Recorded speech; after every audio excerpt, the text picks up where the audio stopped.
Camilo no necesita, no hay que presentar a Camilo por el tremendo trabajo logístico que ha hecho para esta conferencia. Un aplauso.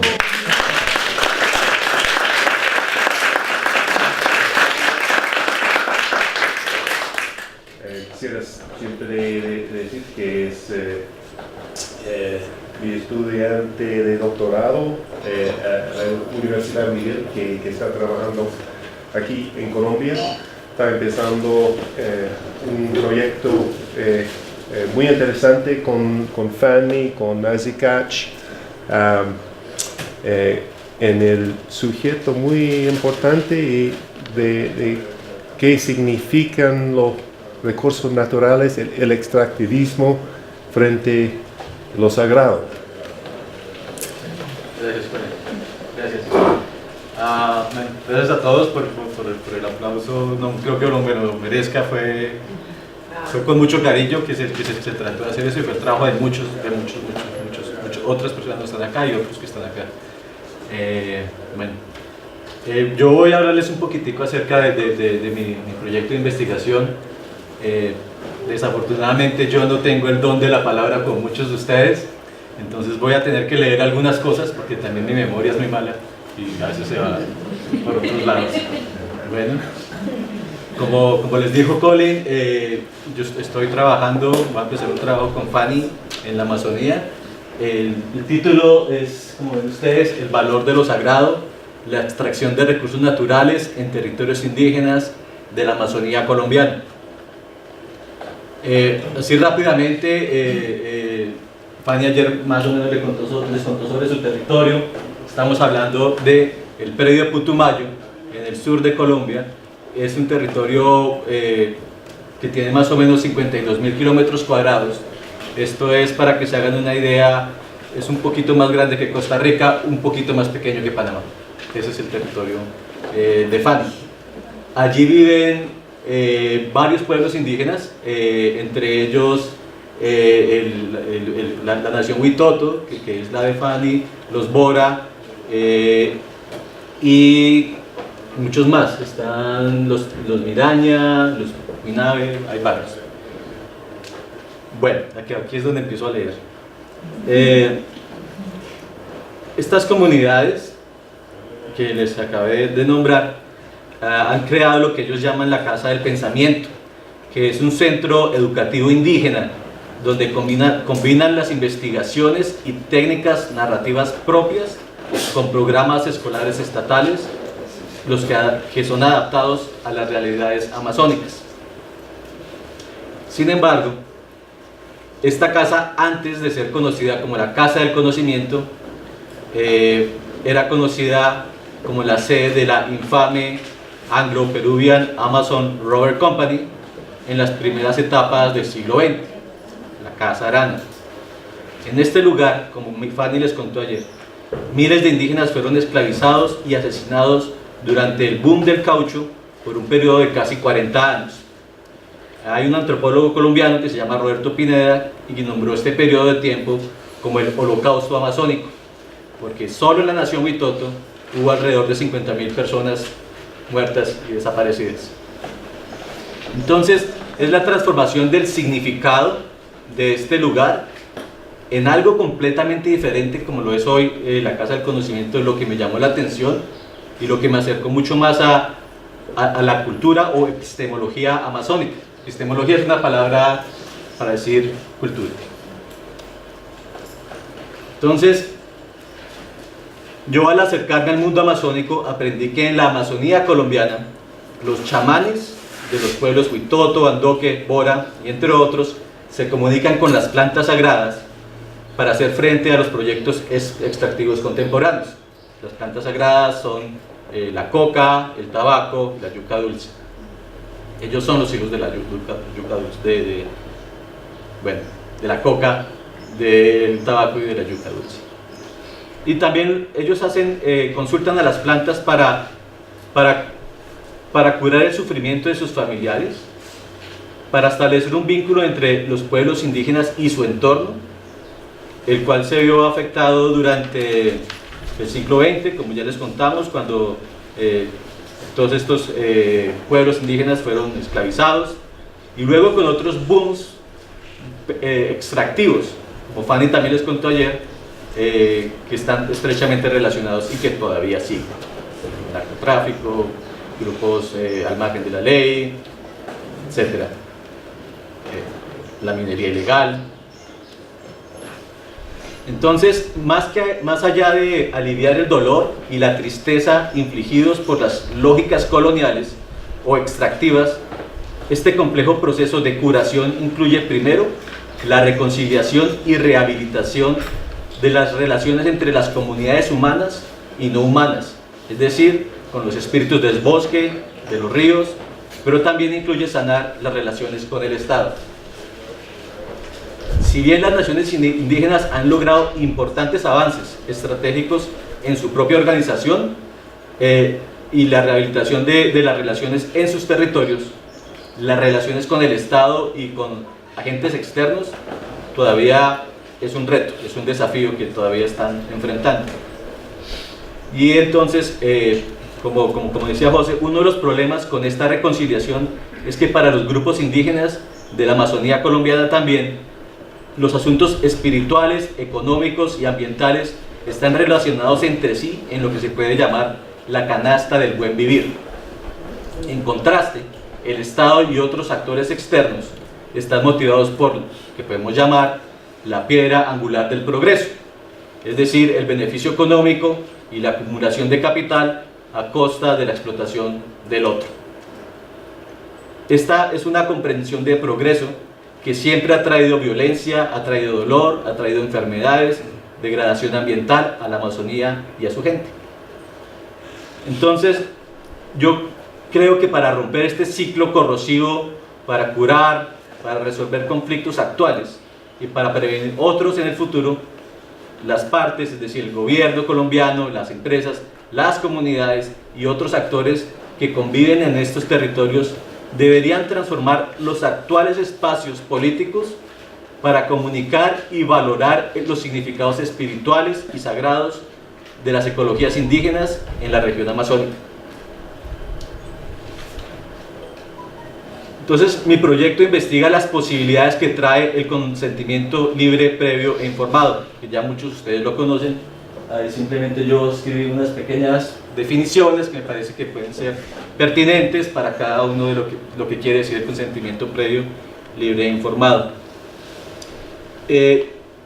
Yo creo que el consentimiento previo, libre e informado habilita espacios diplomáticos, si se puede llamar así, donde las realidades indígenas y el Estado pueden dialogar para la búsqueda de acuerdos.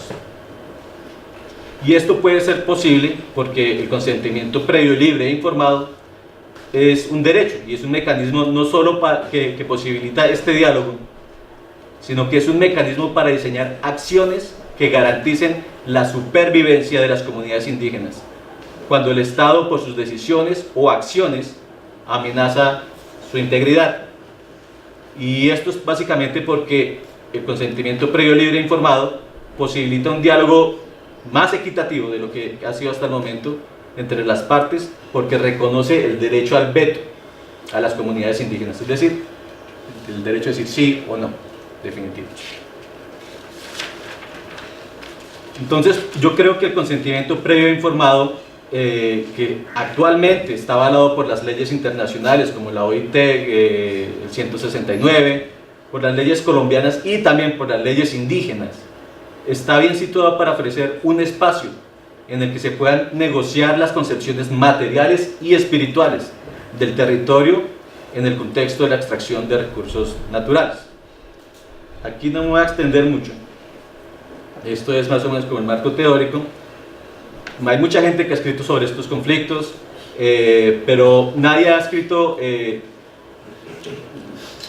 o ha examinado el consentimiento previo informado como un derecho que posibilita la creación de estos espacios diplomáticos.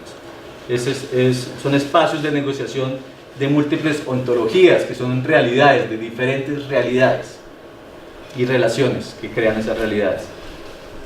Yo pienso que este estudio es necesario porque después de que el consentimiento previo, libre e informado fuera requerido por la Corte Constitucional como un requisito para proyectos en territorios indígenas que puedan tener afectaciones profundas en las comunidades indígenas.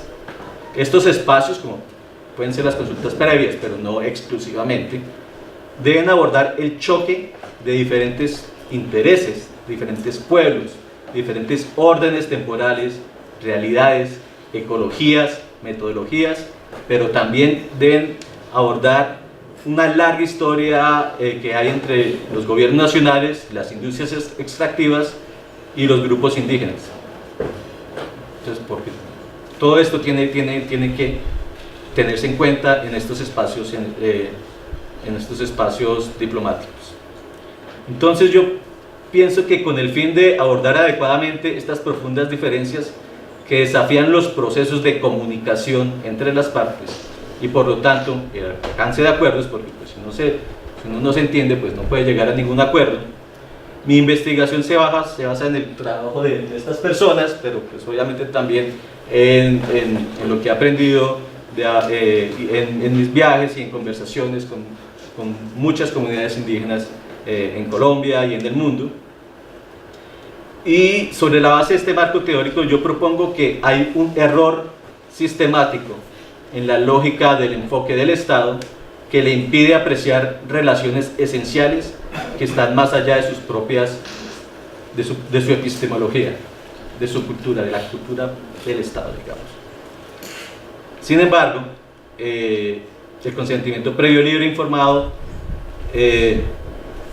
si es aplicado como y cuando se debe, pienso yo que otras formas de representación política y comunicación van a surgir, y esto puede ayudar a reformular la realidad misma del Estado.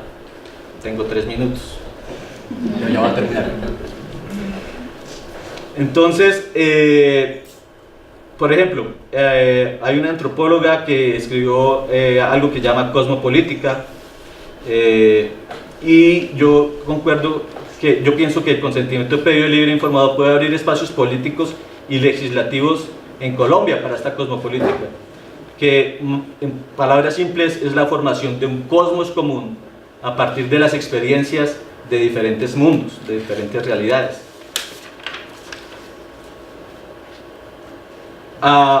¿Qué espero yo de esto?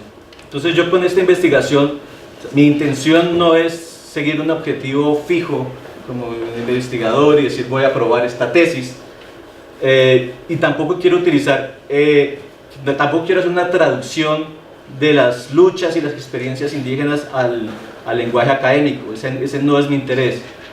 Más bien mi interés es, a través de esta investigación, es explorar las posibilidades de otro tipo de antropología. Es algo que podemos llamar una antropología comprometida con las organizaciones, comprometida con los planes de vida de los pueblos en la Amazonía, y así, de esta forma, ayudar a proteger las comunidades de vida que conforman estos territorios.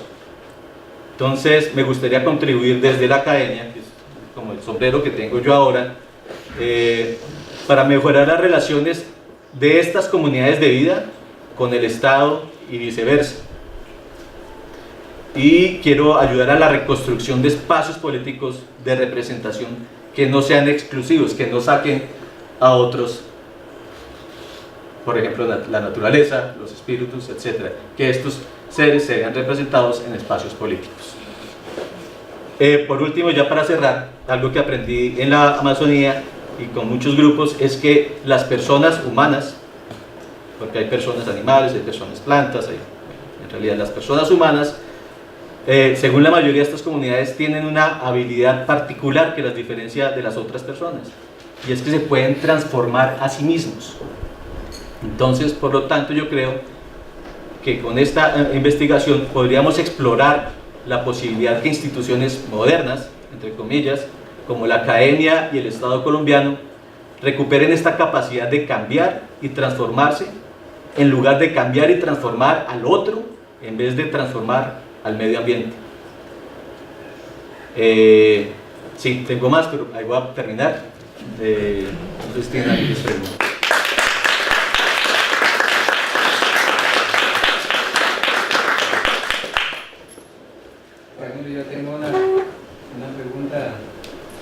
pasa, nosotros hemos realizado varias consultas previas.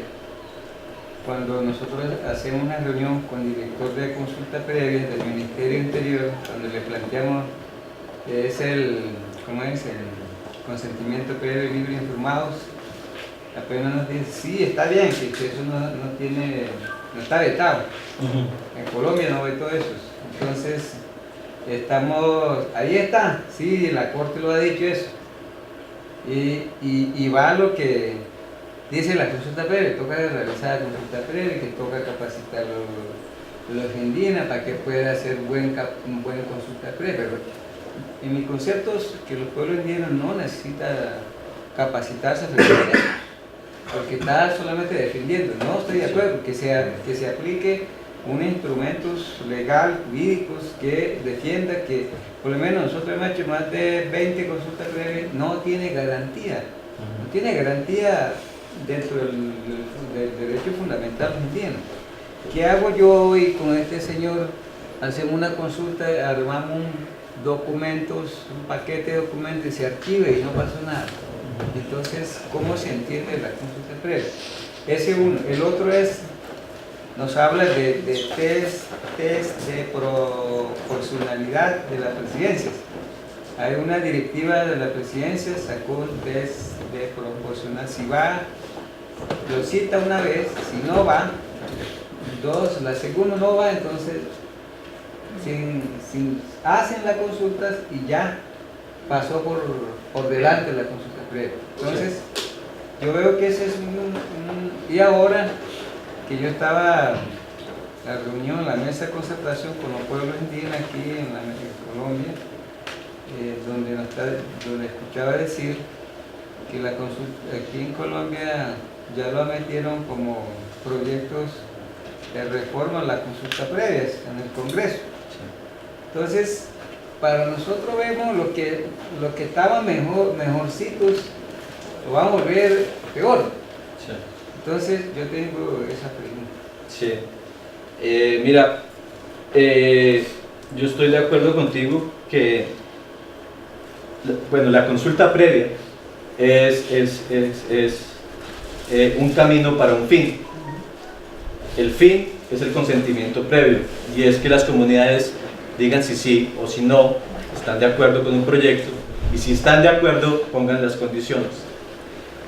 Una capacitación, yo creo que es importante que las comunidades indígenas conozcan sus derechos, pero creo que la capacitación se requiere más para los entes del Estado, en particular para la gente del Ministerio del Interior, que creo que son los que están manejando la consulta previa en Colombia.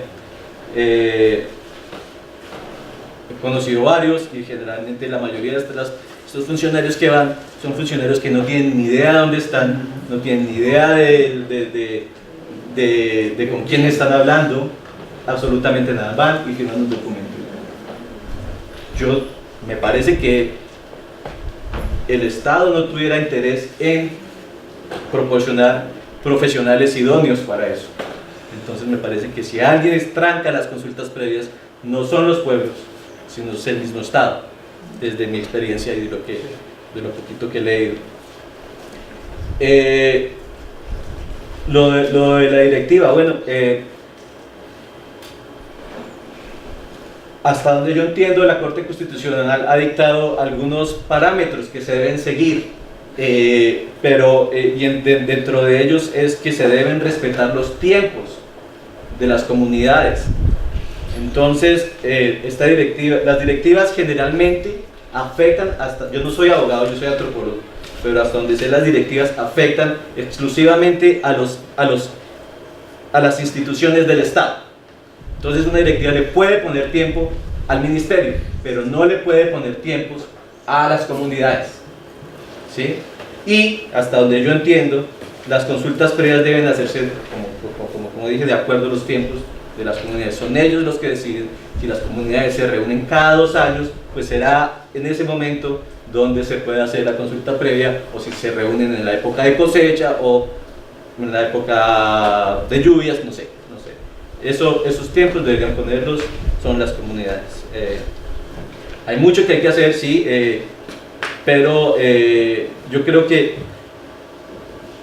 aparte de todos los retos que tienen las comunidades, tienen uno muy grande y es educar al Estado, porque el Estado, ayer lo decían, el Estado es estúpido, el Estado no aprende. El Estado va de acá estrellándose, haciendo todo lo que pueda si no tiene restricciones que lo limiten. Es papel de las comunidades y de las organizaciones limitar al Estado. Sí. Hablabas de mejorar la relación de comunidades de vida con el Estado. Mi consulta es, bueno, teniendo en cuenta de la mala relación que tiene el Estado con las comunidades, como que es algo que compartimos todos en común, ¿hay una ruta de intervención para que eso sea factible? Sí, bueno, es algo que primero tiene que ir, bueno, sí, apoyado con los derechos que ya se han ganado. Hay que exigir, hay que conocerlos, hay que ir más allá y siempre reformar los derechos. Esa es una parte. Pero no solamente es un proyecto racional, sino también es un proyecto como de sensibilización y de mejorar las relaciones que ya existían. Porque muchas veces en las reuniones de consulta previa, se habla de todo, de problemas que venían de antes, pero no de lo que están atendiendo en ese momento. Entonces, hasta que todo eso no quede saneado, hasta que eso no haya sanado, pues no se puede seguir dialogando. Entonces Fanny, en su comunidad, pues ellos siguen sus planes de vida. Y ella, como decía ayer, básicamente tienen que atender 3 preguntas. Primero, ellos tienen que saber quiénes somos, desde su propia visión indígena, no desde lo que le dice el colonizador o el Estado, no desde la historia que se cuenta desde allá, sino de la historia que se sabe allá. Hay que saber quién es uno. Hay que saber también dónde estamos, cómo estamos, cuál es el estado actual de las cosas. Eso es un trabajo interno de las comunidades. Y de ahí ya se pueden proyectar hacia dónde quieren ir. Y ahí es donde se puede empezar a dar el diálogo con el Estado. Pero, vuelvo y repito, es un diálogo que tiene que ir mucho más allá de simplemente cuestiones legales. Tiene que ver también con una sensibilización y un saneamiento de las relaciones anteriores. Si no, no se puede llegar. Tiene que haber confianza, porque tú nunca vas a llegar a un acuerdo con alguien que no confíes, porque si siempre te han engañado. Más o menos. ¿Alguien tiene...? Sí. Un detalle, ¿no? Claro. Más que una pregunta. Te felicito, porque yo conozco de camino la parte humana, me ayudó mucho en un viaje que hice. No sabía esta parte, o no la había tomado tanta atención a tu parte de tu profesión. Y me cuesta pensar ponerme en tu pellejo, porque tienes doble desafío. Menos mal que tú eres bien humano, y a lo mejor esa parte te va a ayudar a la profesión, porque veo que es un tremendo desafío, porque te vas a enfrentar a gente que no tiene espíritu. Y tampoco tiene como lo humano bien claro. Entonces, doble desafío, y desde Chile te vamos a estar mirando cómo te va, y dándote las mejores fuerzas a ver qué se puede hacer ahí. Pues esa fuerza se necesita. Esa fuerza se necesita, se agradece. Esto que yo simplemente estoy apoyando cosas que ya se vienen haciendo aquí en Colombia y en el mundo, y estoy haciendo lo que pueda hacer y apoyar. Sí, quiero, a mí me interesa mucho esta unión entre la academia y las organizaciones indígenas, porque a veces la academia se pierde por allá en teorías y cosas y no aplica y sí, como que se queda ahí en una nube y no baja a donde está la realidad. Bueno, yo quiero complementar lo que acabas de decir, Camilo. Yo creo que tengo que agradecer a su director, a Colín y a Camilo, precisamente, es adentrarse al corazón de la selva amazónica y de mirar una situación y a partir de ahí, aunque uno no quiera, toca incidir en la sociedad colombiana y sobre todo en el Estado colombiano, que hoy yo creo que la consulta previa para Colombia cada vez está decayendo, cada vez está empeorando, porque pues ahora ya hay un proyecto de ley para reglamentar cómo hacer la consulta previa. De otro lado, últimamente hemos experimentado las consultas previas con mecanismo abreviado llamado Fast Track a nosotros, y de hecho yo participé en un proceso de esos, y es que para la implementación del acuerdo de paz hubo que hacer una consulta previa rápida, o sea, vía Fast Track que llaman, y eso no da pie para pensar, no permite para que uno pueda tener una visión crítica de la situación, de la norma que están planteando, pero, o sea, es peor no estar muchas veces. Entonces hay que estar ahí, gústele o no, como esté el mecanismo planteado, hay que estar ahí, porque si no es peor la situación para nosotros. De manera que yo sí le agradezco, Colín, que permita que Camilo pueda trabajar ese tema, y yo sé que desde la academia se puede incidir muchísimo. De hecho, la academia ha estado como muy alejada, como dice Camilo, solamente creando teorías para que uno pueda hacer una tesis y buscar un marco teórico, a ver cuál autor escribió mejor. Y yo creo que la academia tiene una responsabilidad social y de llegar y hacer este tipo de tocar el corazón de las comunidades, tocar el corazón del Estado y aportar para realmente, como estábamos conversando ayer, para transformar una sociedad, porque es que aquí nos sectorizamos como sociedad, cada sector defiende lo suyo, cada uno defiende lo suyo, pero nunca nos hemos mirado a la cara para decir: academia, ¿qué aporta usted? Pueblos indígenas, ¿qué aporta usted? Estado, ¿qué aporta usted? Y vamos a construir un país. Yo creo que eso está lejos y es el momento de pensar en eso.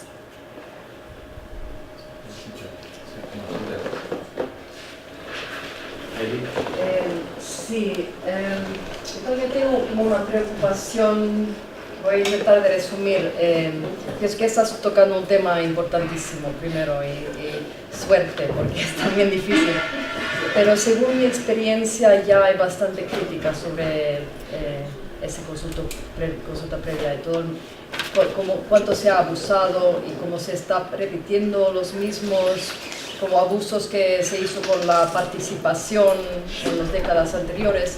Es tan fácil de abusarlo justamente porque se puede interpretar de cualquier manera y puede ser simplemente una pregunta y ya, hecho.